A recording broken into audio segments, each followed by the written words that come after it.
use an energy analysis and Vmax is equal to A omega to show that omega is equal to square root of K over M.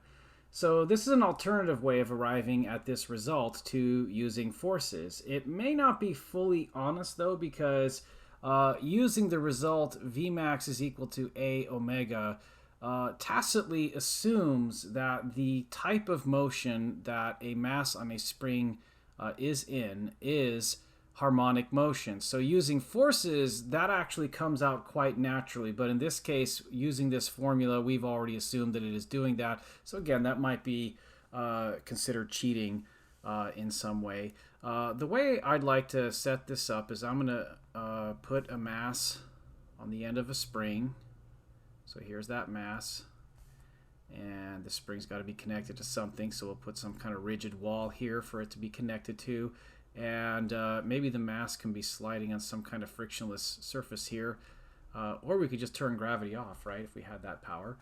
But let's put a surface there instead. But again, we're assuming no friction for that, which is good for an analysis based on mechanical energy conservation. And what I'd like to do is maybe if we look at an initial state that corresponds to the spring moving at a speed v max. So if I state it that way, that means we've made the assumption that this corresponds to halfway between the full extent of the spring's motion. And since I have it pointing to the right, maybe it would make sense that somewhere out here the spring is going to oscillate to its maximum spot, and we'll call that final. And then the analysis we're doing based on mechanical energy conservation is that the total initial energy should be equal to the total final energy.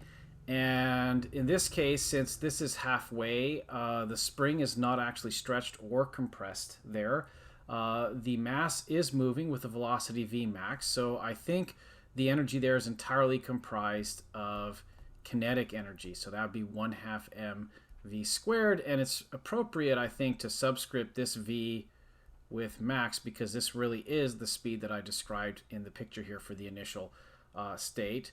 And then that is equal to the final energy here where the spring just reaches the kind of outermost point of its oscillation. That's when the spring is the most stretched, so that means kinetic energy is 0 there. But there is elastic potential energy in the spring. The formula for elastic potential energy is equal to 1/2 kx squared. But in this case, the amount of stretch of the spring corresponds to the maximum amplitude of oscillation. So 1/2 kx squared can be stated as 1/2 k times the amplitude squared. So this is what comes out of an energy analysis. And then we could cancel these halves and look at what we have. So we have m v max squared is equal to k times a squared. But what I can do is I can take this v max squared here and substitute into it v max is equal to a omega. And what will happen then is I'll get a omega, that whole thing will still be squared though, is equal to k a squared. And then I can distribute that square and get a squared. Let me make that omega look a little better. A squared omega squared is what I meant to have there, is equal to k a squared. And then we can cancel out those a squareds. And at this point, I can try to isolate omega. I'll start by isolating omega squared by dividing both sides by the mass.